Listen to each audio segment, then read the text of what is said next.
Last week we talked about being in the now moment, living in the present tense, and we did that before Thanksgiving. We talked about that when we get around our families and friends, how important it is to be in the now moment as opposed to being in the past, what things happened in our past relationships with them. Now, I'm not going to ask you how many of you were successful in the tips that I shared with you about being in the now moment on Thanksgiving Day. But there is no coincidence that the next Sunday following Thanksgiving is about radical forgiveness. It's amazing. It's like that amazing Kreskin, remember from the show? How do I know these things? How do I know these things? The reason that I know these things is because one of the things that I've discovered that really stops us from being in the now moment is being caught up in resentments, being caught up in the past, staying in all the hurt and the pain that has been caused over time. That prevents us from getting and being and staying in the now moment. So not only is it timely about Thanksgiving and after Thanksgiving, but it's timely with what's going on in our society. I don't know if you were aware, but a few weeks ago there was a hashtag #MeToo that was going around on Facebook and Twitter, and it represented all those who felt that they have been sexually harassed or sexually abused at one point in their lives. It was mostly women, but there were men as well. Then we look and we hear about the scandals that are going on right now, about men in power who abuse their privilege and their authority. And then we look at the political landscape as well, where things are being more divisive as opposed to unifying. So all these things are going on. And you may think, well, what does that have to do with me? Well, it has a lot, actually, to do with you, because when we are in our pain, when we are in our resentments, when we are in our justified anger, our righteous indignation, we suffer. Not the other person, but we suffer. So today we're going to talk about forgiveness. There's almost this sense, I'm going to not say almost, there is this sense that if we forgive someone, we are saying to them, it's okay what you did. No, that is not what forgiveness is about. So I'm going to talk first about what forgiveness is not. And there are several points, and these points that I got were from a blog on Psychology Today written by Andrea Brandt, and it was entitled, How to Forgive Even When It Feels Impossible. And I thought, let's first talk about what it isn't.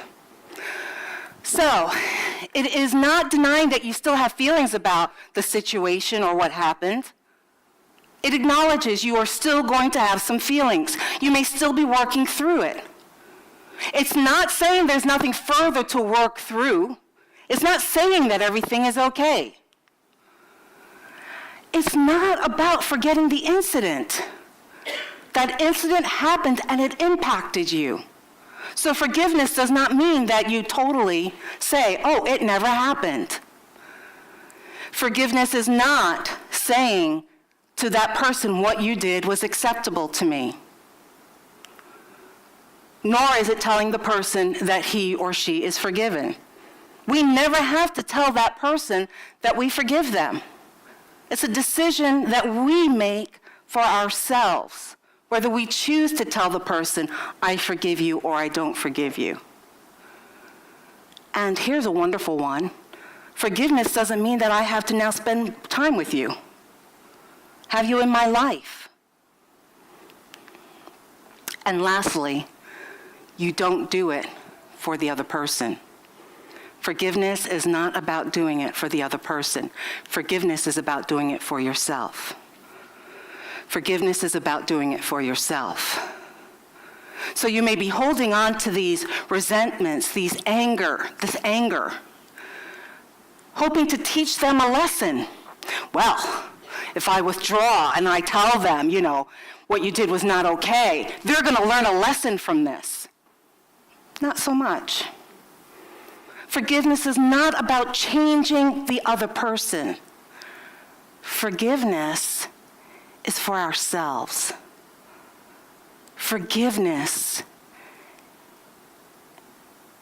is allowing us to be in the present moment. Forgiveness allows us to see joy. Now, you may be saying, yeah, well, if you lived my life, if you had this experience, Sherrie, you would not be up here saying these things. Well, I got to tell you, my life has been a really interesting journey, and it hasn't been pretty. I like to say I did it very ungracefully, and that's okay. As I was researching this topic, I came across a story about Nettie Gibson. Nettie Gibson was a 33-year-old woman going about her business as normal, and she's driving to work one day. It's about 8 in the morning, and the next thing she knows is this car that swerves and hits her head on. She realizes she's pinned in the car. She can't get out. For about an hour, it takes an hour for the paramedics to come and get her and to cut her out of the vehicle, and she's in and out of consciousness. So she finally gets to the hospital, and as they're wheeling her in, she grabs a nurse and says, I may not make it, and I need you to tell my son I love him, and I'm sorry I had to leave. She goes into surgery. It's a 10-hour surgery. They remove her spleen. They remove her appendix. They remove 2/3 of her intestines and colon. Her right heel is shattered. Her right arm is broken. She comes out of surgery where she says that just breathing hurt, that the touch of the hospital gown against her skin was painful. That's how much pain she was in. And though she was disappointed or upset about what happened, she knew accidents happened. Until a few weeks later, her lawyer comes in and tells her it was a drunk driver that hit her. And she starts to get really angry. Who is driving at 8:15 in the morning drunk? And it was this 63-year-old woman that was driving. 3 months later, her employer tells her that she no longer has a job because in this process, she's had to learn how to walk again from all of the damage and the surgeries and everything else. It takes her 6 months to realize she needs to get help. So she goes to therapy. She starts doing this work on letting go these emotions and feelings. And the court case comes, and the woman is being sentenced. And there's this sense of compassion that wells up within this woman, Nettie. She sees this woman, 63 years old, frail, scared out of her mind of what's going to happen.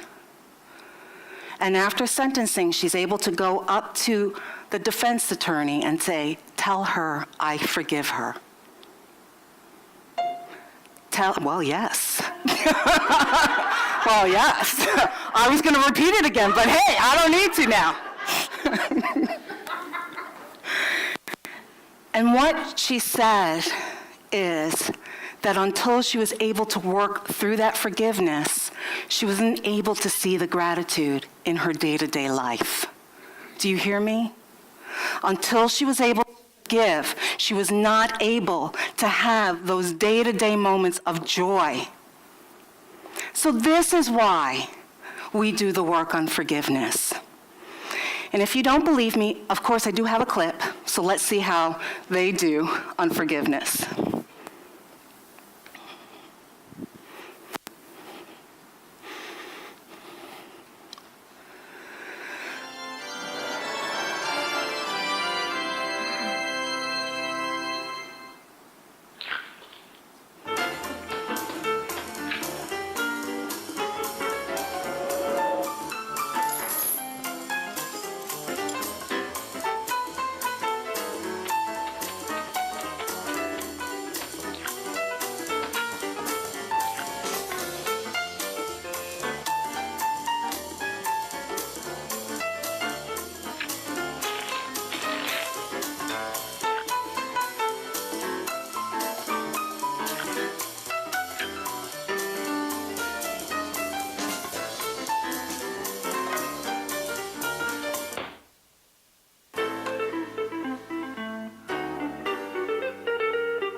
So, that really isn't about heaven and hell, is it? No. But we know in unity that heaven and hell is really a state of consciousness, isn't it? Right? That little demon, he was justified in being angry, wasn't he? He was being done wrong. But he was able to overcome that and forgive, wasn't he? And then what happened? What was his experience? He shifted in consciousness. It wasn't about the other guy, was it? It was completely about him actualizing, awakening, shifting consciousness, creating his own heaven, and allowed to be in joy. That's what the work does when we do work on forgiveness. So let's talk about what is forgiveness. So we've ascertained now, everybody nods, this is something that you do for yourself, not for someone else. In the process of forgiveness, we don't become saints. There's not a switch here in which we go, I forgive you so I can no longer feel my feelings. I don't think so. It doesn't work that way. In the process, you feel all your feelings. When you forgive, you still feel all your feelings.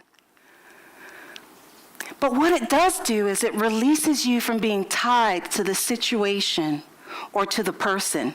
You see, it releases you from being defined by that incident, by that person, by your childhood, by your mother, by your father, by your first love, by whoever.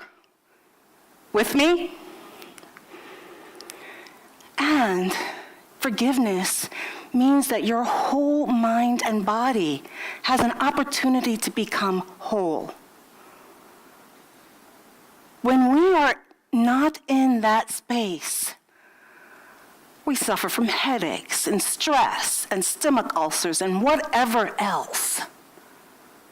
Wouldn't it be nice to be whole again? And then we get to embrace the joy of living. Life is no longer hard. Life is no longer this struggle. I'm showing up and I am in this now moment, here with each and every one of you, enjoying you. And forgiveness allows me to look and see, is there a lesson for me to learn? Sometimes there is, sometimes, let's get real, there is not. But often it's about learning boundaries with people when these instances come up. And that's a powerful tool to learn. And then lastly, freedom. Oh my gosh, freedom. I saw this quote and I just thought, wow, how powerful is this? How powerful is this? Freedom means I am no longer a prisoner. The quote is, forgiveness is to set a prisoner free and to discover that prisoner was you. Powerful stuff. Freedom, my friends. You can have freedom. So as I encourage you to do this work, I have a caveat. The one caveat is, do not allow anyone to push you into forgiveness before you are ready, because it's not going to be real.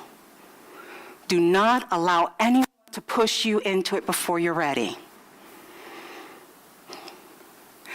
I have a brother. I have one sibling in my family.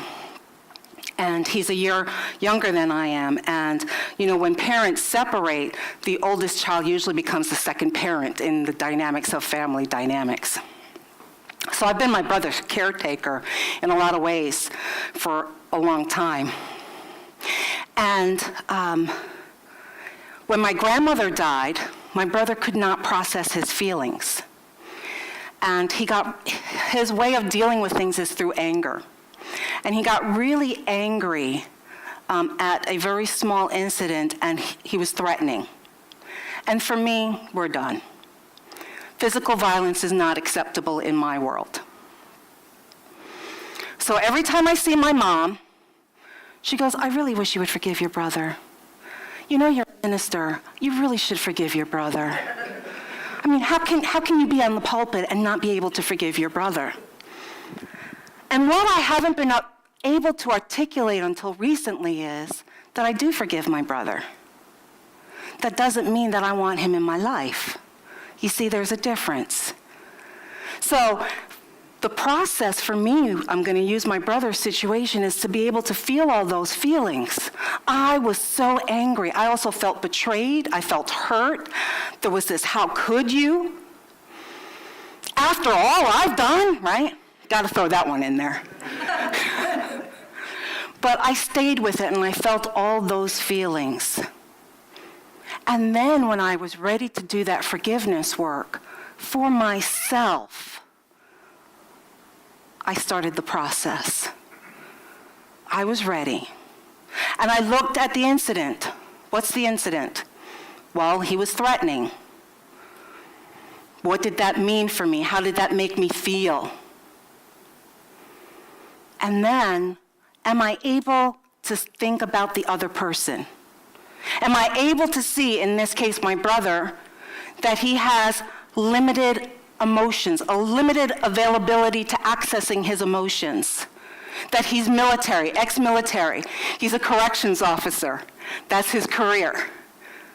So his mindset is very black and white, right? The fluffy feelings are not part of his remit. So I can have compassion for that. I can have compassion that this is the only way he knows how to deal with his emotions. And for him, he's in control.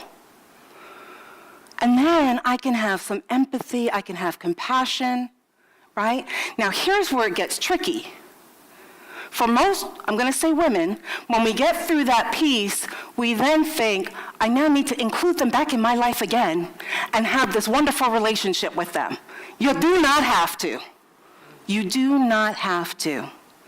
But what it does allow you to do is it allows you to shift from being a victim and singing that song, Somebody Done Somebody Wrong song. You know the one. It's on your list, playlist. It allows you to shift from that into acknowledging their humanity, that for whatever reason, there was a need that they had. And this was the only way they could figure out how to get that need met.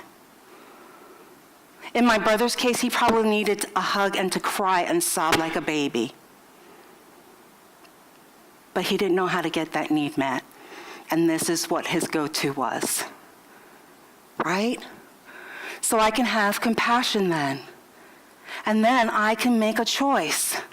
Is this something that I need to do with the person or not?